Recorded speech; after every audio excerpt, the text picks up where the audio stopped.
Assalamualaikum teman-teman semua. Kembali lagi di channel YouTube Faharisma. Bantu channel ini dengan cara subscribe, like,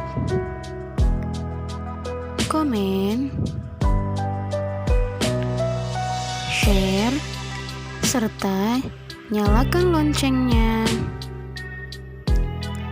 Labuhan hatiku Bab 16, perihnya luka di hati. Selamat membaca. Maaf Ustadz, jika saya lancang menanyakan perasaan jenengan. Saya hanya sekedar ingin memastikan kebenarannya. Karena sesaat sebelum Ustadz datang, aku dan Ustazah Anila berbincang banyak. Ustazah Anila mengatakan hal demikian. Jadi ku pertanyakan kembali pada Ustadz. Sekali lagi, saya minta maaf jika pertanyaan saya menyinggung atau membuat Ustadz tidak nyaman.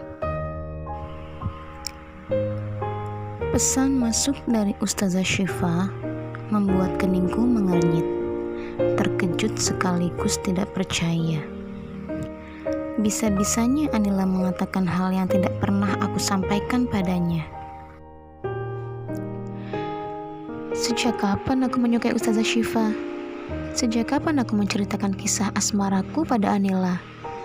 Terkecuali tentang Ning Laili dulu. Itu pun secara tidak sengaja karena Ning Laili pernah menginap di rumahnya saat rumah tangganya tidak baik-baik saja.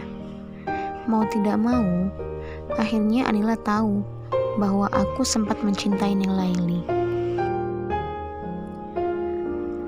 Aku menggeleng, merasa kecewa atas sikap Anila. Entah atas dasar apa gadis itu mencoba mengatakan kebohongan pada Ustazah Syifa. Yang pasti, ungkapan itu membuatku menjadi tidak tenang, merasa bersalah meski kenyataannya aku tidak memiliki rasa apapun pada Ustazah Syifa. Ditolak mentah-mentah itu menyakitkan, apalagi saat orang yang dicintai lebih memilih seseorang terdekatnya, orang yang setiap hari bersamanya. Aku tidak tahu bagaimana nanti sikap Ustazah Syifa jika tahu bahwa kebenarannya berpihak pada Anila. Iya, sampai detik ini, aku ingin tetap memperjuangkan Anila.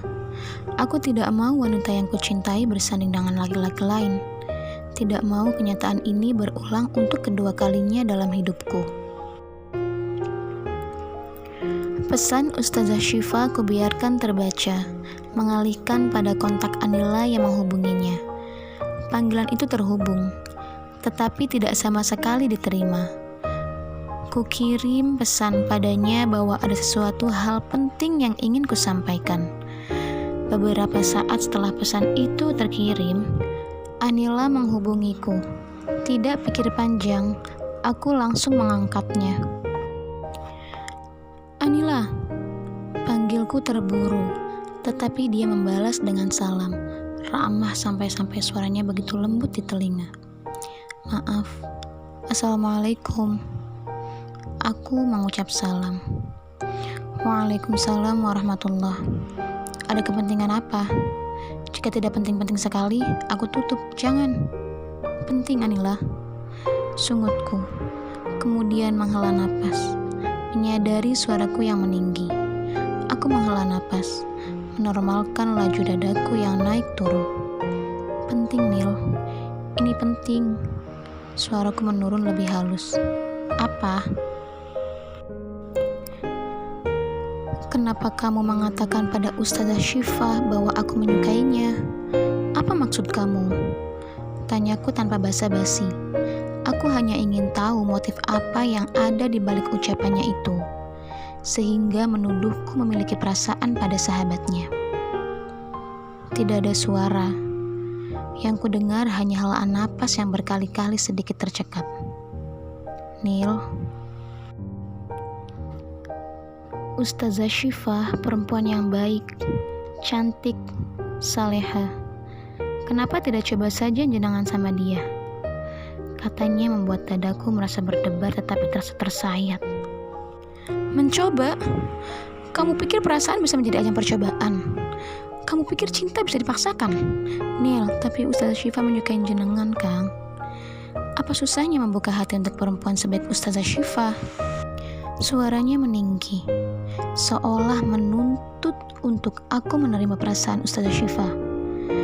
Yang jelas-jelas aku menyukai wanita yang saat ini sedang menjelaskan perasaan sahabatnya. Lalu, aku harus berpura-pura mencintai Ustazah Syifa, berpura-pura menjadi calon suami Ustazah Syifa. Gak mikir. Enggak, Nil, aku gak mau. Ustazah Syifa sudah berharap lebih sama kamu, Kang. Dia sudah lama menyimpan perasaan ini. Tapi aku tidak ada perasaan apapun sama Ustazah Syifa, Nil. Aku tiba-tiba mulutku keluh untuk sekedar mengatakan bahwa aku mencintainya. Apa yang kurang dari Ustazah Syifa?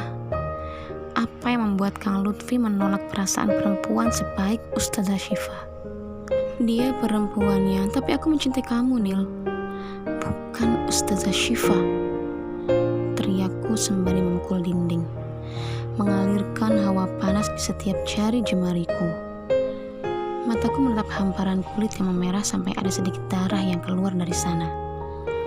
Tetapi rasanya lebih sakit saat Anila memintaku untuk mencoba mencintai Ustazah Syifa.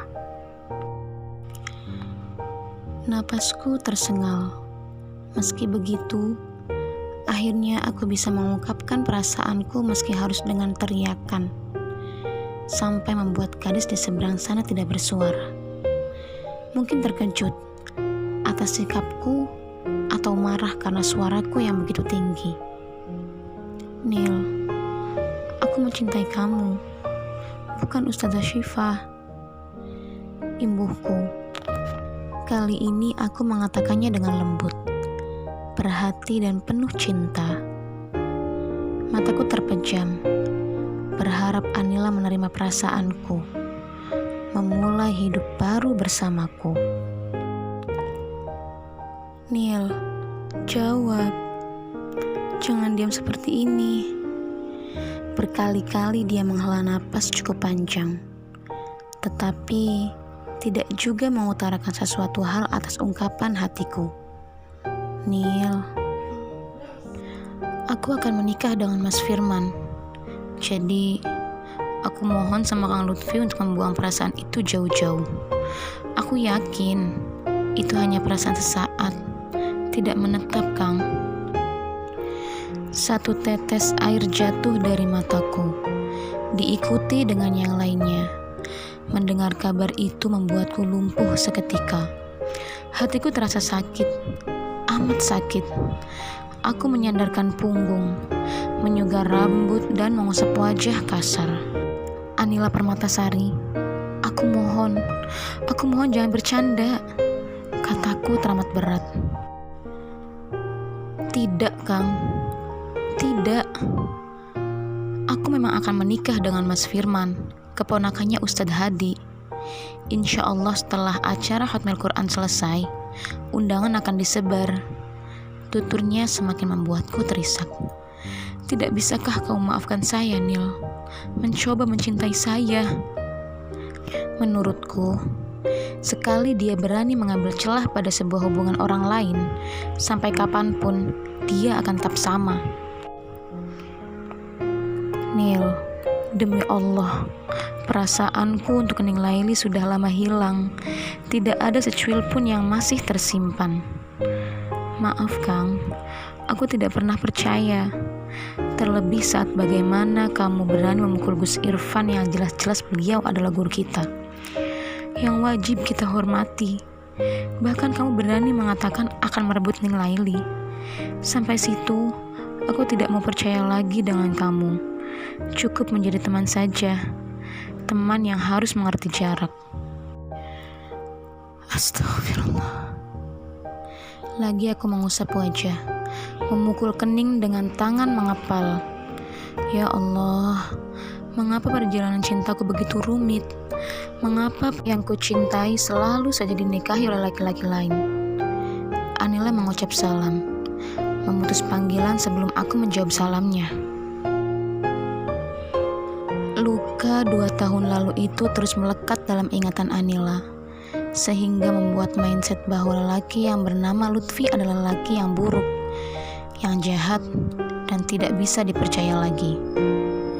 Air mataku masih menganak sungai, membangkitkan luka lama yang menjadi problema perjalanan cintaku. Rupanya, satu kesalahan yang kulakukan tanpa memikirkan konsekuensinya bisa berujung pada masa depanku. Aku menyesali itu, ya Allah.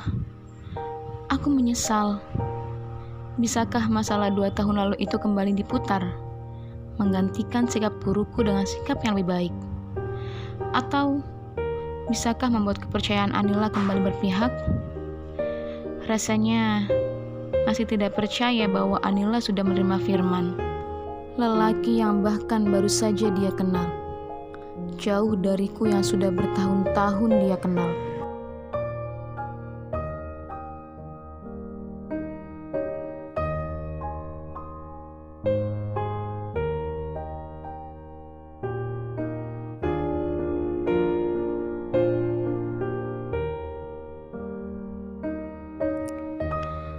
Terima kasih teman-teman semua sudah menyempatkan waktu untuk membaca Cerbung Labuhan Hatiku karya Faharisma.